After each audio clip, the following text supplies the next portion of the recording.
네, 마켓 주민 시간입니다. 최근에 반도체나 IT 하드웨어 이런 쪽에 대한 관심이 높고요. 그 핵심에 PCB 업체, 기판 업체들이 있습니다. 오늘 기판은 왜 이렇게 잘 나가는 것인가? 그 가운데 또 핵심 기업인 대덕전자를 집중 분석합니다. 아라FA 이재준 대표 그리고 정경민 변리사 나오셨습니다. 어서 들어오십시오. 네, 이재준 대표님 말씀드린 것처럼 PCB 업체가 주목받고 있는데요. 그 이유는 무엇입니까? 네.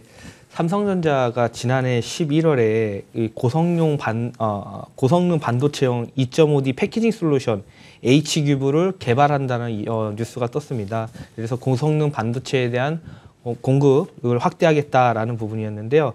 삼성전자는 기존의 2.5D 패키지 솔루션 i큐브에서 이 고대역폭 메모리 HBM이 6개 이상 탑재가 가능한 최고 사양인 H큐브를 개발하기로 했습니다. 이를 통해서 결국 데이터 센터라든지 AI, 네트워크 등 시장에 맞는 맞춤형 반도체가 다양한 형태의 패키지로 제공이 가능할 것으로 현재 보이고 있고요.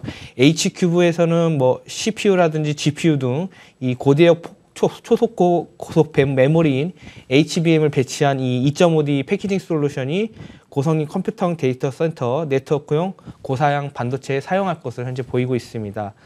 고사양 특성 구현이 용이한 게 결국 메인 기판 쪽 이슈인데요. 메인 기판 아래 대면적 구현이 가능한 보조 기판을 추가로 해야 하기 때문에 다층 이 기판이 이제 사용할 것으로 보이고 있습니다.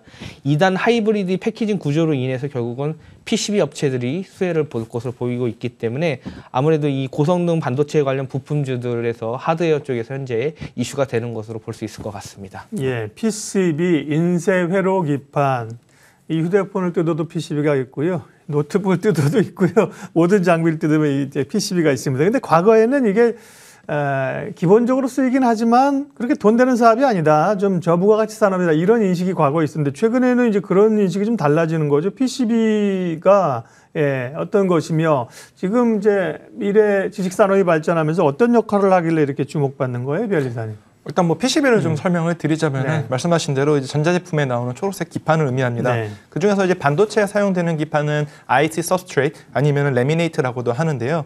이 PCB는 이제 에폭시 수지의 절연판에 금속 회로를 새기고 그 위에 반도체, 저항, 콘덴서 등의 이제 부품을 올려서 각 부품을 전기적으로 연결해주는 그런 기판입니다. 이 반도체 칩과 이제 보드 사이를 PCB가 연결해주는 역할을 하죠. PCB는 이제 전기로 돌아가는 모든 제품, 뭐 정보통신 제품, 전자제품, 자동차 등에서 필수적인 핵심 부품이라고 할 수 있는데요. 최근에 이제 뭐 고집적화, 미세화 추구가 이제 진행이 되면서 공급 부족이 가속화되고 있어서 주목을 받고 있는 것으로 보고 있습니다. 네.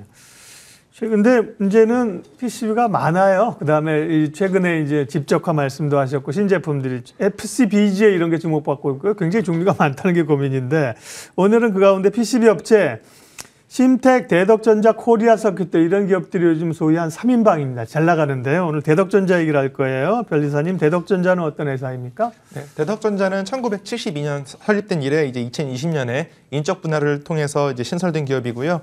주문 생산 방식을 통해서 반도체, IT, 가전, 네트워크 등에 필요한 PCB를 만들고 있습니다. 또 이제 반도체 패키징 인쇄 회로 기판부터 스마트폰, 카메라 모듈, 웨어러블 기기, 자동차 전장용 PCB까지 생산하는 종합 PCB 제조 업체입니다. 뭐 2001년 포브스에 의해서 세계 200대 우수 중소기업에 2년 연속 상장된 바 있고요. 뭐 6억 불 수출의 탑을 수상한 적도 있고요. 뭐 주요 거래처는 삼성전자, 하이닉스, LG전자 등이고 매출 구성은 99%가 인쇄 회로 기판으로 알려져 있습니다. 네. 기본적인 인쇄 회로 기판인데 반도체 소재 쪽도 주목을 받고 있습니까? 그거는 어느 쪽 뭐예요? 예. 뭐 이제 뭐 반도체 뭐 패키징 쪽으로 이제 말씀을 좀 드리자면은 이제 대덕전자는 이제 반도체 패키징 기판에서 이제 빅3라고 알려져 있는데요. 주력 제품으로는 이제 메모리 반도체 패키지 기판인데 이게 뭐 그 D램, 낸드에 사용하는 울트라신 CSP, 뭐 AP나 SSD에 사용하는 FC, CSP와 같은 메모리 패키징용 기판을 이제 생산하는 업체입니다.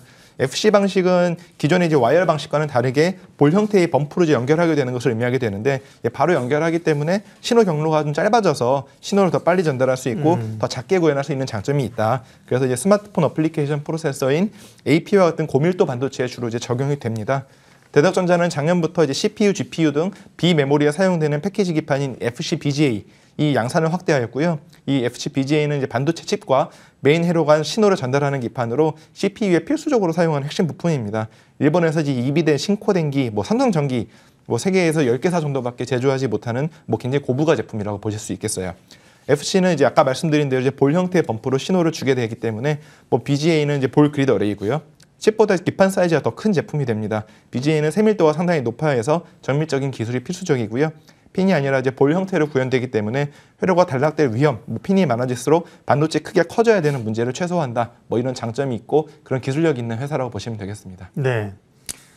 들어도 뭔 소리인지 모르겠습니다. 왜냐하면 이제 다 디테일한 용어이기 때문에. 그러나 기본적인 로직만 이해를 하고 있으면 됩니다. 기존의 이제 전자제품의 모든 기판이고 반도체 쪽은 패키징 얘기를, 패키징은 반도체를 우리가 포장해서 파는 건 아니잖아요. 패키징이 마지막 단계에서 이렇게 연결해주거나 조합해주거나 그 마지막 단계는 후공정이거든요. 패키징이라는 게. 그런 쪽에서 이 PCB가 굉장히 중요한 역할을 하고 있다는 거고요. 그래서 최근 주목받고 있는 겁니다. 그러면 이재준 대표님, 그런 것들이 PCB 업체들이 대덕전자를 포함해서 실적 개선으로 나타나고 있나요? 네, 그렇습니다.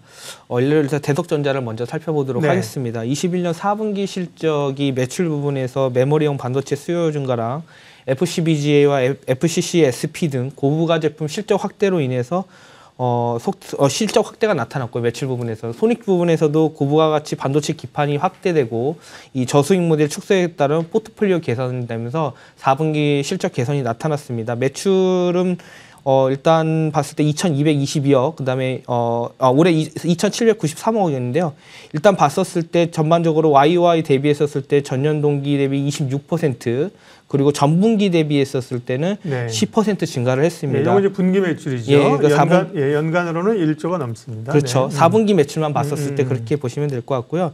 21년 연간으로 봤었을 때는 인쇄회로 기판 쪽에서 1조 500억 정도의 매출이 발생을 했습니다. 그래서 메모리랑 비메모리 반도체 및 AI, 5G 네트워크 성장 외에도 전기차 시장 성장에 따라서 전장 부품의 이제 이 PCB 사업들이 많이 매출이 증가를 하다 보니까 전사적으로 21년 매출도 괜찮았다라고 보시면 될 것 같고요. 22년 1분기 전망을 봤었을 때는 세 가지 부문으로 좀 살펴보도록 하겠습니다. 반도체 패키지 부분에서는 이 하이엔드급 이 패키지 기판이 확대될 것으로 보고 있는데요. 앞서 말씀드렸던 FCBGA, FCC SP에 대한 부분들이 매출이 증가할 것으로 보고 있습니다. 두 번째, 이 모듈 부분에서는 역시 반도체 패키지 기술 중심 시장이 확대를 함에 따라서 같이 수혜를 받을 수 있다라고 보고 있고요. 그리고 생산성 혁신으로 인해서 공장 효율화가 가속됨에 따라 원가 부분들도 좋아질 것으로 보고 있습니다. 그리고 MLB 부분에서는 이 경쟁력이 더 강화되고 고객 다변화가 나타날 것으로 보고 있고요. 글로벌 고객향으로 인해서 신규 모델에 대한 부분들이 네트워크 쪽에서 대응할 것으로 보고 있고, 반도체 관련 장비향에서 지속 개발을 통해서 검사 장비 쪽에 대한 매출도 나타날 것으로 보고 있습니다. 그리고 이 회사 같은 경우에는 수출 비중이 약 43% 비중이 되고 있습니다. 그중에 중국 매출이 약 25% 정도 되고 있는데요.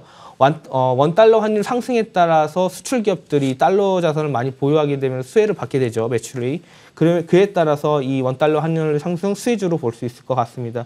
그래서 2022년은 전 반도체용 제품에 대한 대폭 증가 덕에 흑자 기조가 이어질 것으로 보고 있고, 22년에 영업이익 같은 경우에는 현재 2배 이상, 전년 대비했을 때 2배 이상 증가할 것으로 보고 있어서 22년의 매출 실적 가이던스는 매출은 1조 2,600억 정도, 그리고 영업이익은 1,400억 원 현재 전망하고 있습니다. 중국 선전이 봉쇄되면서 그쪽에 이제 중국 PCB 업체들이 또 있다는 거예요. 그래서 국내 기판 업체들이 반사이익을 본다는 것도 최근에 강세 요인으로 갔고요.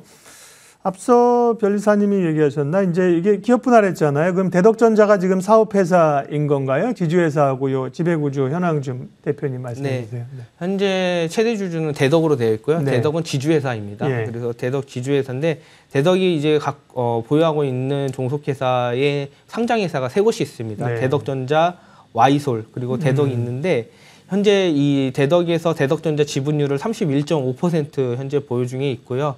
대덕전자의 지배구조를 봤었을 때는 현재 해외 법인을 세 곳을 보유하고 있습니다.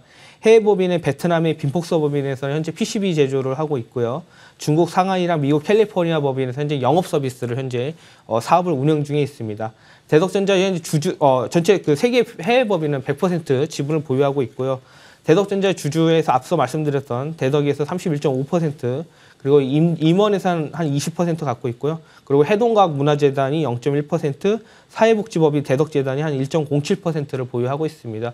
5% 이상 주주로 봤었을 때는 현재 국민연금이 한 약 7%, 12월 31일 기준으로 공시 기준으로 봤을 때 6.96%의 지분을 갖고 있습니다. 네. 특허 현황을 볼 텐데 이게 중요합니다. 아까 말씀드린 것처럼 과거에는 이제 그냥 범용 제품을 생산하는 걸로 봤지만 최근에는 기술력이 이제 빠르게 발달하면서 고부가 가치가 나오고 이제 지금 조금 전에 말씀드린 회사들이 범용 제품 고부가 가치 하는데 또 사실 LG 노텍이거든요. 그런 점에서 대덕전자 변리사님 특허 현황은요? 네, 대덕전자는 1989년도에 처음 특허 출원을 시작을 하였고요. 최근까지도 출원 활동을 하고는 있습니다. 다만 이제 18년, 19년도에는 거의 하지 않았고 이제 20년도에는 뭐 5건, 상당히 숫자는 지금 많이 줄어든 추세라고 좀 보시면 되겠습니다. 총 특허 출원건이 251건 중에 등록된 건은 149건, 약 50%를 좀 넘게 보유를 하고 있고요.